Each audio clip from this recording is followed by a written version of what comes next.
Hello दोस्तों, स्वागत है हमारे YouTube चैनल में। और इस समय हम लोग पढ़ रहे हैं जो भी एसएससी सीएचएस में प्रीवियस ईयर में जो पूछे गए जीके से क्वेश्चंस हैं उनके बारे में इस समय हम डिस्कस कर रहे हैं। यानी जो अभी एग्ज़ाम्स हुए हैं 2021 में एसएससी सीएचएसएल के, उसमें जो भी जीके के क्वेश्चंस आए हैं उनसे रिलेटेड ही हम क्वेश्चंस डेली बेसिस पर डिस्कस करते हैं। 12 to 13 क्वेश्चंस हम इसमें डिस्कस करते हैं और इसी सीरीज को हम कंटिन्यू करते हुए आगे बढ़ते हैं और देखते हैं आज के पहले प्रश्न के बारे में। देखिए, सबसे पहले ये जो प्रश्न है, हम इसे स्टैटिक जीके का पार्ट कह दें या हम इसे इकोनॉमिक्स का पार्ट कह दें, कुछ भी कहीं से भी क्वेश्चन जो हैं वो बन सकते हैं। तो सबसे पहले इसमें है एडीबी। एडीबी क्या होता है? एशियन डेवलपमेंट बैंक, यानी एशियाई विकास बैंक। और इसकी स्थापना है, इसकी जो स्थापना है ये कब हुई थी? तो सन आपसे पूछा गया है कब इस बैंक की स्थापना हुई थी, क्योंकि जो भी एशियाई देश हैं उनके डेवलपमेंट के लिए एक बैंक की स्थापना की गई थी। और ये कब की गई थी? ये की गई थी 1966 में, यानी 1966 में इस बैंक की स्थापना की गई थी, एडीबी बैंक की, जो कि है एशियाई डेवलपमेंट बैंक यानी एशियाई विकास बैंक। बढ़ते हैं अगले क्वेश्चन की ओर। और अगला क्वेश्चन है, सन 1931 में दूसरा गोलमेज सम्मेलन किस देश में आयोजित किया गया? तो कहाँ पर? ये हिस्ट्री से रिलेटेड बेसिकली क्वेश्चन है, मॉडर्न हिस्ट्री से रिलेटेड। तो इसमें पूछा गया है जो दूसरा गोलमेज सम्मेलन है ये किस देश में आयोजित किया गया? तो देखिए, सबसे पहले अगर हम बात करें गोलमेज सम्मेलन की, तो 3 गोलमेज सम्मेलन आयोजित किए गए और इनमें जो फर्स्ट वाला था 1931 से, और इनमें आपको ईयर भी देखने को मिल जाएंगे 1930 टू 1931। इस प्रकार से अगर हम एक बेसिकली एक रूप देखें तो 1930 में पहला गोलमेज सम्मेलन, 1931 में दूसरा गोलमेज सम्मेलन और 1932 में तीसरा गोलमेज सम्मेलन हुआ, और तीनों ही लंदन में आयोजित किए गए। और लंदन कहाँ पर है? ये है यूके में, यूनाइटेड किंगडम में। तो जो दूसरा गोलमेज सम्मेलन है वो किस देश में आयोजित किया गया? यूनाइटेड किंगडम में आयोजित किया गया, यूके में आयोजित किया गया, यानी वहीं पर स्थित है लंदन। तो वहाँ पर जो सभी गोलमेज सम्मेलन हुए उनका आयोजन किया गया। तो इसका सही आंसर है यूनाइटेड किंगडम। बढ़ते हैं अगले क्वेश्चन की ओर। और अगला क्वेश्चन है वो है हमारी मिडाइवल हिस्ट्री से बनता हुआ क्वेश्चन, यहाँ पर आप देख सकते हैं।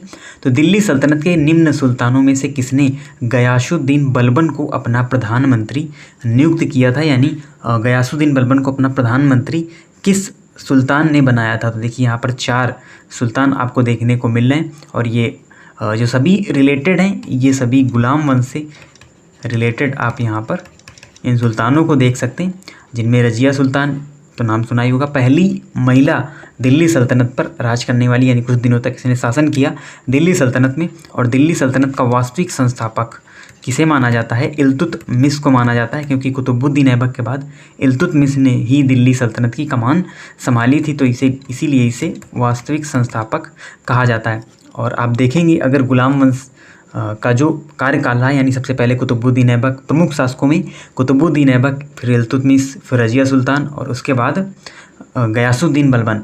तो इस प्रकार से जो क्रम रहा है वो रहा है मुख्य शासकों का। बट इसका जो सही आंसर होगा वो होगा नसीरुद्दीन मोहम्मद, यानी नसीरुद्दीन मोहम्मद जो एक सुल्तान था, उसने गयासुद्दीन बलबन को अपना प्रधानमंत्री नियुक्त किया। और फिर एक ऐसा समय भी आता है जब गयासुद्दीन बलबन खुद ही दिल्ली सल्तनत की गद्दी पर बैठता है। तो चलिए बढ़ते हैं अगले क्वेश्चन की ओर। और अगला क्वेश्चन है, फसल उत्पादन के लिए पौधे और मृदा विज्ञान के अनुप्रयोग को किस नाम से जानते हैं? तो देखिए, ये 1 वर्ड टाइप जो क्वेश्चन है वो भी यहाँ पर जीके में इस प्रकार से बनकर भी आ जाता है कि फसल उत्पादन के लिए पौधे और मृदा विज्ञान के अनुप्रयोग को क्या कहते हैं। तो हम यहाँ पर इंग्लिश में सभी नेम लिखे हुए हैं, इनको सबसे पहले हम समझते हैं। तो सबसे पहले जो लिखा हुआ है एग्रोस्टोलॉजी, इसका मतलब होता है घास विज्ञान, यानी जो घास होती है उसका अध्ययन किया जाता है इस, यानी हम ये कह लें इसके अंतर्गत, एग्रोस्टोलॉजी के अंतर्गत। उसके बाद एनाटॉमी, और एनाटॉमी के बारे में आप सभी लोग जानते ही होंगे, मानव शरीर की संरचना, यानी ह्यूमन एंड एनिमल की बॉडी की जो संरचना है उसका अध्ययन किया जाता है एनाटॉमी के अंतर्गत, यानी उसके अध्ययन को कहा जाता है एनाटॉमी। उसके बाद आता है ब्रायोलॉजी, और ब्रायोलॉजी क्या है? ये बेसिकली बॉटनी की एक ब्रांच है। जैसे बायोलॉजी होती है बायोलॉजी, और उसके बाद बॉटनी होती है, यानी जिसमें वनस्पति का अध्ययन किया जाता है, वनस्पति विज्ञान। और यहाँ पर क्या कहा गया है? पौधे और मृदा विज्ञान, यानी दोनों शामिल है, पौधे भी और मृदा विज्ञान भी, तो उसे कहा जाता है एग्रोनॉमी। एग्रोनॉमी, जिसकी हिंदी होती है सस्य विज्ञान, और इसके अंतर्गत पौधे और मृदा विज्ञान दोनों का अध्ययन किया जाता है एग्रोनॉमी के अंतर्गत। तो इसका जो सही आंसर इस क्वेश्चन का वो है एग्रोनॉमी। बढ़ते हैं अगले क्वेश्चन की ओर, और अगला क्वेश्चन है आर्ट एंड कल्चर से हम इसे ले सकते हैं क्योंकि ये खेल और पर्व से कहीं ना कहीं रिलेटेड है। तो निम्न में से किस पशु को कर्नाटक में कंबाला नामक पारंपरिक खेल में दौड़ाया जाता है? तो एक कंबाला नामक पारंपरिक खेल होता है कर्नाटक में अलग अलग जगह, जैसे जल्लीकट्टू है, तो इसी प्रकार से कर्नाटक में भी कंबाला नामक एक पारंपरिक खेल खेला जाता है। और आपसे पूछा गया है कि उसमें किस पशु को दौड़ाया जाता है, जिसमें भैंस है, कुत्ता है, घोड़ा है, बकरा है। तो इसका जो सही आंसर है वो है यहाँ पर भैंस। तो इस पारंपरिक खेल कंबाला में भैंस को दौड़ाया जाता है। तो ये वहाँ का कर्नाटक का पारंपरिक खेल है जिसमें इस प्रकार की कुछ प्रथाएं हैं वो यहाँ पर प्रचलित हैं। बढ़ते हैं अगले क्वेश्चन की ओर। अगला क्वेश्चन है निश्चित स्तर से ऊपर किसी विमान की ऊंचाई को मापने के लिए किस वैज्ञानिक उपकरण का प्रयोग किया जाता है? यानी कौन सा उपकरण है जिससे निश्चित स्तर से ऊपर, या हम ये कह लें समुद्र तल से ऊपर किसी विमान की ऊंचाई को मापने के लिए उपयोग किया जाता है?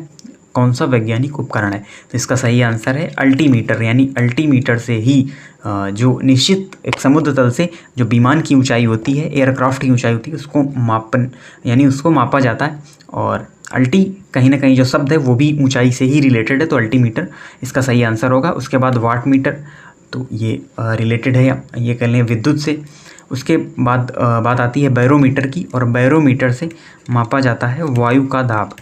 तो वायु का दाब मापने के लिए ये भी अपने आप में एक क्वेश्चन बन जाता है, वायु का दाब मापने के लिए किस यंत्र का प्रयोग किया जाता है? तो वो है बैरोमीटर।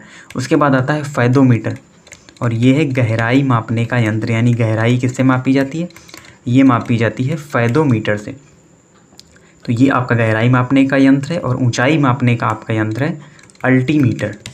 तो ये आपको क्वेश्चन याद रखना है। बढ़ते हैं अगले क्वेश्चन की ओर, और अगला क्वेश्चन है निम्न में से 40 years with Abdul Kalam untold stories. तो ये एक बुक है 40 years with Abdul Kalam untold stories नामक जो पुस्तक है, इसके लेखक कौन है?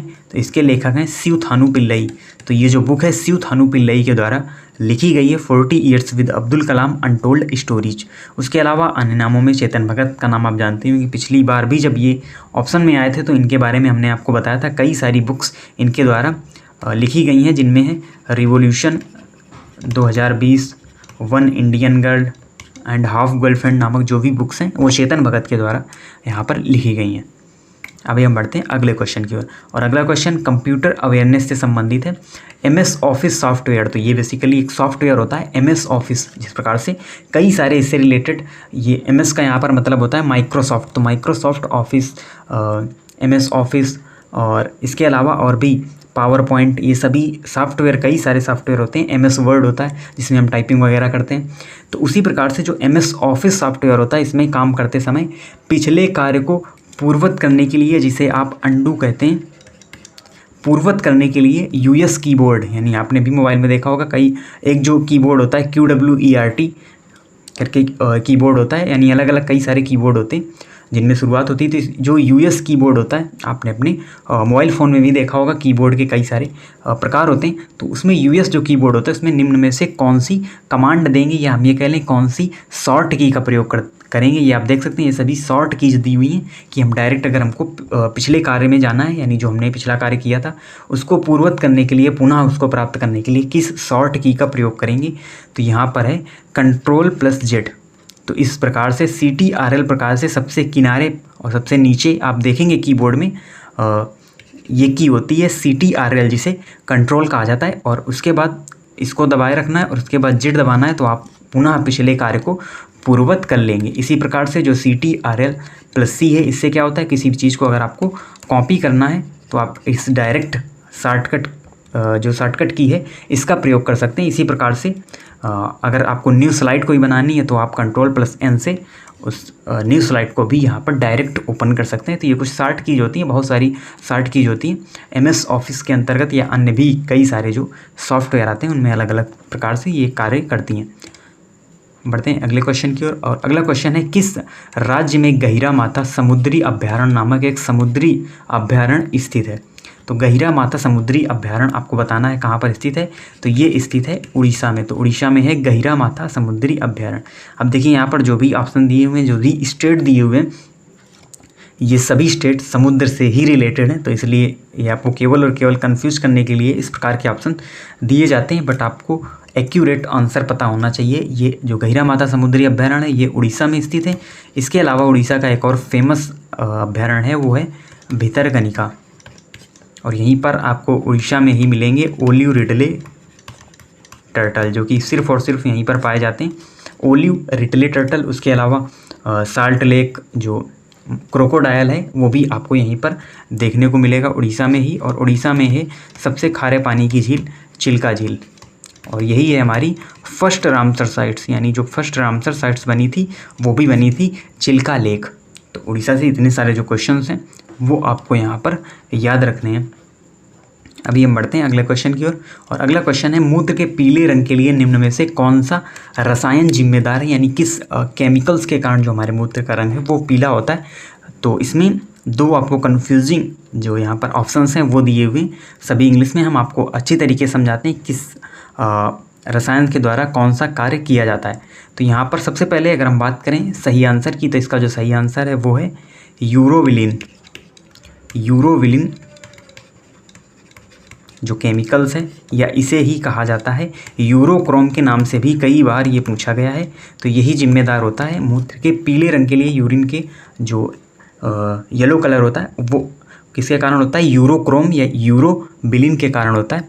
और उसके अलावा अगर हम बात करें अन्य ऑप्शंस में, तो जो क्रिएटिनिन है ये भी ब्लड या यूरिन में जो केमिकल्स होते हैं, उत्पाद होते हैं, उनको ही हम बेसिकली ये कहते हैं, यानी ब्लड या यूरिन में ये भी एक, ये सभी जो आपको यहाँ पर दिए हुए हैं कहीं ना कहीं उत्सर्जी पदार्थ हैं, उत्सर्जी केमिकल्स हैं, यानी इनके कारण ही कई सारे जो परिवर्तन हैं उत्सर्जी तंत्र से रिलेटेड वो यहाँ पर हमको देखने को मिलते हैं। उसके बाद अगर हम बात करें एल्ब्यूमिन की, तो एल्ब्यूमिन एक प्रकार का प्रोटीन है।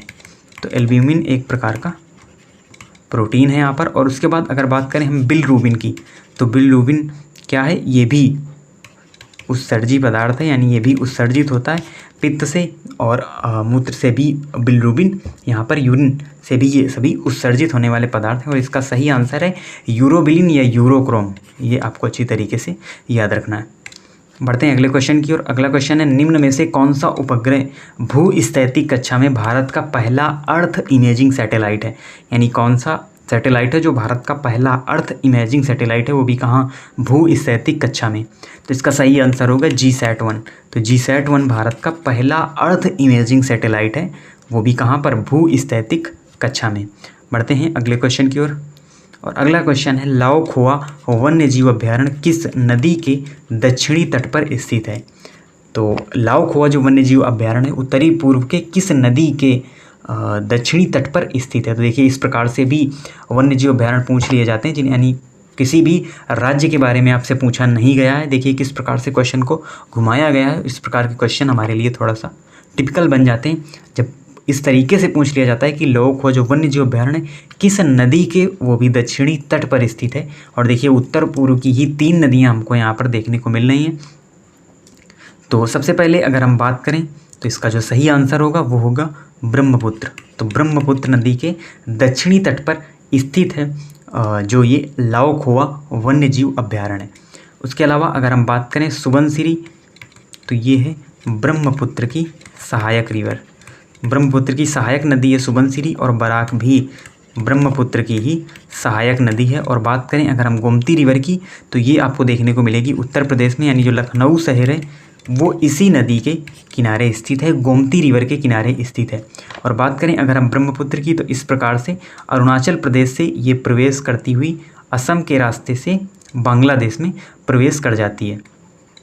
तो मोस्टली जो इसका पार्ट है वो असम में ही आपको देखने को मिलेगा। और इस तरफ से इसमें सुबनसिरी, और इस तरफ से यहाँ पर बराक रिवर इसको ज्वाइन करती है, और ये दोनों इसकी सहायक नदियाँ हैं। तो कई बार इनसे भी रिलेटेड भी क्वेश्चंस पूछे गए हैं।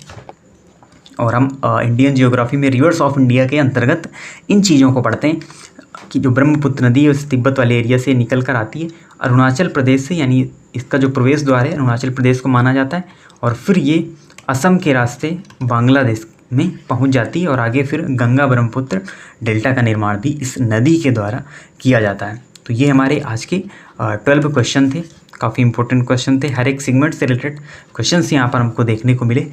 तो हम इसी तरीके से इस सीरीज़ को कंटिन्यू रखेंगे और लगभग 10 सेट, यानी अभी तो हम 6 यहाँ पर पूरी तरीके से कंप्लीट कर चुके हैं और लगभग 10 सेट हम इसके करेंगे एसएससी CHSL 2021 एग्ज़ाम्स के। और उसके बाद हम क्या करेंगे, उसके बाद हम SSC MTS 2020 के भी 10 सेट पहले सॉल्व करेंगे, क्योंकि जो भी हमारे MTS के एग्ज़ाम हैं वो 5 to 20 अक्टूबर के बीच में होने हैं। और उससे पहले हम ये ट्राई करेंगे कि आपको लगभग 10 to 15 जो सेट हैं प्रीवियस ईयर क्वेश्चन के, वो भी MTS में किस प्रकार के क्वेश्चन पूछे जाते हैं उनसे रिलेटेड आपको थोड़ा सा हम रिवीजन करा दें। और साथ ही साथ जो भी उसमें ऑप्शन से रिलेटेड अन्य भी क्वेश्चन बन सकते हैं उनके बारे में भी हम आपको ज़रूर बताएंगे। तो देखिए 4 क्लासेस इसकी और हैं, 4 क्लासेस CHSL की, फिर हम इसको थोड़ा सा स्टॉप करेंगे और बाद में फिर हम इसको कंटिन्यू जरूर करेंगे, क्योंकि लगभग 36 शिफ्ट में ये एग्ज़ाम्स हुए हैं SSC CHSL के 2021 में।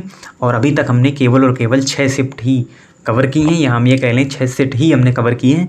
बट क्या है कि जो MTS का एग्ज़ाम है वो आगे आ रहा है, अभी CHSL का तो कोई पता है नहीं आगामी एग्ज़ाम्स का। तो इसलिए हम CHSL के भी प्रीवियस ईयर कुछ क्वेश्चंस करेंगे, कुछ सेट करेंगे, 10 से 15 सेट हम उनको सॉल्व करेंगे उस डेट तक, यानी जब से ये एग्ज़ाम शुरू होने वाले हैं तब तक हम इन लगभग 10 सेट को कंप्लीट कर लेंगे। तो आप इसी तरीके से चैनल से जुड़े रहिए और इस प्रकार की इन्फॉर्मेटिव वीडियोज़ के लिए हमारे चैनल को सब्सक्राइब करें, साथ ही साथ बेल आइकन को भी प्रेस करें, जिससे जो भी न्यू वीडियो अपलोड होता है इसकी नोटिफिकेशन आपको मिल सके। और मिलते हैं आपसे नेक्स्ट वीडियो में, तब तक के लिए धन्यवाद।